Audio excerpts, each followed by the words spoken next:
हिमाचल प्रदेश की एक राज्यसभा सीट पर दिलचस्प राजनीतिक खेल देखने को मिला। सत्ताधारी कांग्रेस के 6 और 3 निर्दलीय विधायकों ने क्रॉस वोटिंग की। इसकी बदौलत बीजेपी और कांग्रेस के प्रत्याशियों को बराबर 34 मत पड़े। इसके बाद लॉटरी से फैसला हुआ और भाजपा प्रत्याशी हर्ष महाजन की जीत हुई। अब ऐसे में प्रदेश की कांग्रेस सरकार पर भी संकट पैदा हो गया है। भाजपा कांग्रेस के अल्पमत में होने का दावा भी कर रही है। वहीं हार के बाद कांग्रेस प्रत्याशी अभिषेक मनु सिंघवी ने कहा कि सत्ता पाने के लिए भाजपा बेशर्मी से वो सब कर रही है जो कानूनी रूप से ठीक नहीं है। कड़े मुकाबले में राज्यसभा का चुनाव हारने के बाद अधिवक्ता और कांग्रेस प्रत्याशी अभिषेक मनु सिंघवी ने कहा कि भाजपा ने बेशर्मी से राज्यसभा चुनाव जीतने के लिए वो सब किया जिसकी कानून में इज्जत नहीं है। 43 विधायकों वाली कांग्रेस के सामने 25 विधायकों वाली भाजपा का प्रत्याशी खड़ा करना उनकी इसी मानसिकता को दर्शाता है। उन्होंने कहा कि ये पूरा प्रकरण हिमाचल की संस्कृति के बिल्कुल विपरीत है। वहीं इस मौके पर मुख्यमंत्री सुखविंदर सिंह सुक्खू ने कहा कि डिनर और ब्रेकफास्ट के समय ये विधायक कस्में खाते रहे, लेकिन जब पार्टी के अधिकृत प्रत्याशी को मत देने का वक्त आया तो इन विधायकों ने अपना ईमान बेच दिया। उन्होंने कहा कि 3 निर्दलीय विधायकों पर उन्हें कुछ नहीं कहना है, लेकिन कांग्रेस पार्टी के चुनाव चिन्ह पर जीतकर विधानसभा पहुंचने वाले विधायकों ने अपना ईमान बेचकर क्रॉस वोटिंग की। वहीं फ्लोर टेस्ट को लेकर मुख्यमंत्री ने कहा कि उनकी सरकार अभी अल्पमत में नहीं है। कांग्रेस के पास 34 विधायक हैं। हालांकि इन विधायकों पर भी दबाव बनाया गया, प्रलोभन दिया गया, लेकिन सभी 34 विधायक पार्टी के साथ मजबूती के साथ खड़े रहे। सिद्ध अधिवक्ता, हिंदुस्तान के सबसे लीडिंग लॉयर, उनके खिलाफ उन्होंने वोट दिया, तो क्या लगता है आपको कि वो नाराजगी का वोट था? वो तो एक ही चीज़ का वोट होता है जिसकी जानकारी आपको मेरे से ज़्यादा होगी, जिस प्रकार की आप जानकारी रखते हैं। अब वो हिमाचल की संस्कृति में ऐसा नहीं था। हिमाचल की संस्कृति में जो जिस पार्टी से चुनकर आता था उसमें विरोधाभास रहता ही है, लेकिन जब वो चुनकर आए तो उन्होंने अपना वोट को बदला है, अपने ईमान को बेचा है। इससे आगे मैं क्या कहूँ, लेकिन मैं इतना कहना चाहता हूँ कि हिमाचल की जनता इस प्रकार की संस्कृति की आदी नहीं है। हिमाचल की जनता जानती है कि हमने कांग्रेस की सरकार को 5 साल चुनकर भेजा है और जिस प्रकार से वो राजनीतिक दृष्टिकोण रखते हैं उस दृष्टिकोण को हिमाचल की जनता पसंद नहीं करती। सर, जैसे कहा कि रात को डिनर भी हुआ, सुबह ब्रेकफास्ट भी हुआ, तो क्या सुबह तक असेस नहीं कर पाए कि उनका माइंड नहीं, ऐसी बात नहीं है। लाइन ऑफ एक्शन क्या रहेगी? अब जब कोई ईमान अपना बेच दे तो उसमें हम क्या बोल सकते हैं? आगे क्या लाइन ऑफ एक्शन आगे क्या रहेगा सर? देखिए, आगे कुछ लाइन ऑफ एक्शन नहीं है। 34 लोगों ने हमारे अपने ईमानदारी का परिचय दिया, तरह तरह के प्रलोभन उनको दिए। ऐसा नहीं है कि एक ही व्यक्ति को प्रलोभन मिला है। उन 34 आदमी में तरह तरह के प्रलोभन दिए जिसकी कल्पना हिमाचल के नेता नहीं कर सकते।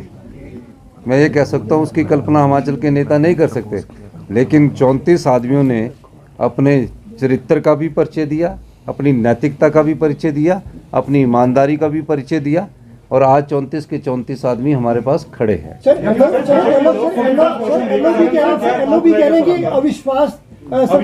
देखिए, पहले आप मेरी बात सुनिए। जब 34 आदमी हमारे पास खड़े हैं, अब जिस प्रकार का वो दृष्टिकोण रखना चाहते हैं, अभी तो सेशन चल रहा है ना, तो जब सेशन चलेगा तो उस समय देखेंगे। क्योंकि राज्यसभा में एक बात याद रखना, राज्यसभा की जो बात है, उन जो गे है उसमें से कई लोग, उनके परिवार के लोग उनसे पूछ रहे कि आपने ऐसा क्यों किया। जब उनके घर वाले पूछ रहे तो उसमें सोच सकता कई लोग अभी घर वापसी की तरफ भी सोचे। एक वाक्य इसमें जोड़ना मैं भूल गया। इन 9 में से कई ऐसे हैं, नाम नहीं लेना चाहता हूँ, जिन्होंने मेरे नामांकन पत्र में सिग्नेचर किया है और मुझे प्रस्तावित किया है। आप ईमान की किसकी बात करते हैं? आप और प्रश्न हमसे पूछते हैं। सर, एलओपी ने कहा कि सरकार आपके सवाल का एक जवाब हो गया। अब और कोई पूछना चाहे तो विश्वास तो खोया नहीं है। वो तो 34 तो हमको भी पड़े हैं, 34 उनको भी पड़े हैं। तो विश्वास की जब बात आएगी वो तो फ्लोर ऑफ द हाउस में देखा जाएगा। अभी काय को आप इस चर्चा में पढ़ रहे हैं, चिंता मत करिए।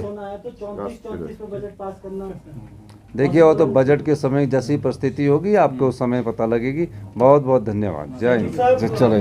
पहली बात मैं कहना चाहता हूँ कि मैं कांग्रेस की पूरी लीडरशिप की तरफ अपना कृतज्ञता व्यक्त करना चाहता हूँ। उन्होंने मेरे अंदर विश्वास रखा, चौथी बार के लिए मुझे उम्मीदवार बनाया मैं तहे दिल से माननीय कांग्रेस अध्यक्ष, पूर्व कांग्रेस अध्यक्ष श्रीमती सोनिया गांधी, शीर्षस्थ नेतृत्व जो भी है, सबको धन्यवाद देना चाहता हूँ। दूसरी बात, मैं तहे दिल से माननीय मुख्यमंत्री को और हर एमएलए जो यहाँ बैठे हैं, जो आपको दिख रहे हैं, कुछ नहीं दिख रहे हैं, उनको जेन्युइन तहे दिल से धन्यवाद देना चाहता हूँ। वो पूरी तरह से प्रयत्नशील थे, उम्मीद बनाए बैठे थे और दिन रात उन्होंने परिश्रम किया, मेरा समर्थन किया। तीसरा, मैं उन 9 एमएलएस को भी धन्यवाद देना चाहता हूं, जिसमें से 9 के 9 कल रात तक हमारे साथ बैठे थे, खाना खाया था, जलपान किया था, फ़ोटोज़ ली थी। उसके पहले जो बार बार हमसे मिले थे, मुझसे ही नहीं, मुख्यमंत्री जी से ही नहीं, लेकिन सब एमएलए से कई आश्वासन दिए थे और जिनमें से 3 आज हमारे साथ नाश्ता करके निकले थे। उनको भी मैं धन्यवाद देना चाहता हूं, क्योंकि उनसे हमको कुछ शिक्षा मिली है, कम से कम मुझे निजी रूप से शिक्षा मिली है, मनोवैज्ञानिक शिक्षा मिली है। मैं इस संदर्भ में एक विनम्रता से प्रश्न पूछना चाहता हूं। नहीं, सबसे पहले, उससे पहले मैं माननीय हर्ष महाजन जी को तहे दिल से धन्यवाद, तहे दिल से बधाई देना चाहता हूं। वो जीते हैं और उनका हक बनता है बधाई प्रदान करने का। एक बात ज़रूर मैं कहूँगा, उनकी पार्टी को अपनी गिरेबान में देख के सोचें।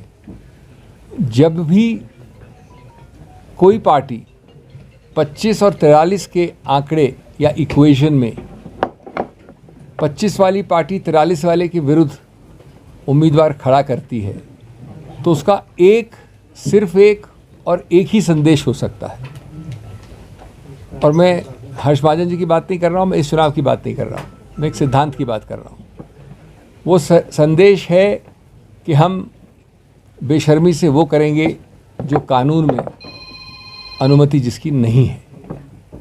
अगर आप समझते हैं कि एक व्यक्ति या 2 व्यक्ति या 9 व्यक्ति अचानक एक नई नीति, एक नई सोच, एक नई आइडियोलॉजी के अंतर्गत कल रात के डिनर और आज सुबह के नाश्ते के बाद बदल गए हैं, तो मैं समझता हूँ कि हम सब, जो अंग्रेजी में कहावत है, एक फूल्स पैराडाइज पे रहते हैं।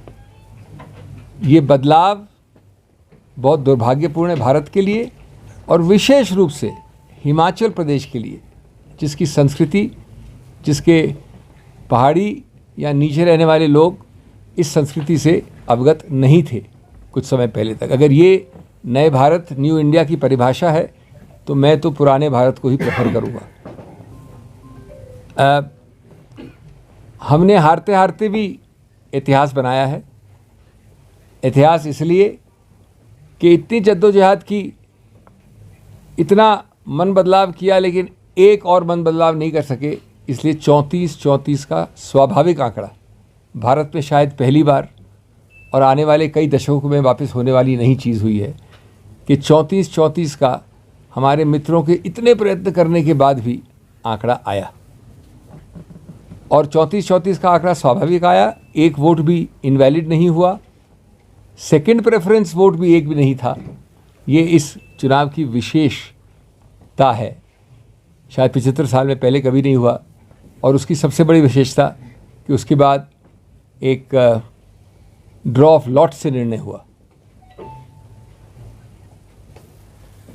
मैं सिर्फ ये कहना चाहूँगा कि जो हुआ सो हुआ, हमको भविष्य का सोचना चाहिए। और एक आश्वासन दे के मैं हिमाचल से जा रहा हूँ, हिमाचल की बात नहीं कर रहा हूँ, लेकिन मैं अपनी बात कर रहा हूँ। जिन लोगों ने इतना प्रयत्न किया उनको सिर्फ मैं कह दूँ विनम्रता से, पलट के आऊँगा शाखों पे खुशबू लेकर, पलट के आऊँगा शाखों में खुशबू लेकर, खिजा की जद हूँ मैं, मौसम ज़रा बदलने दो। तो सबको वापस बहुत बहुत धन्यवाद।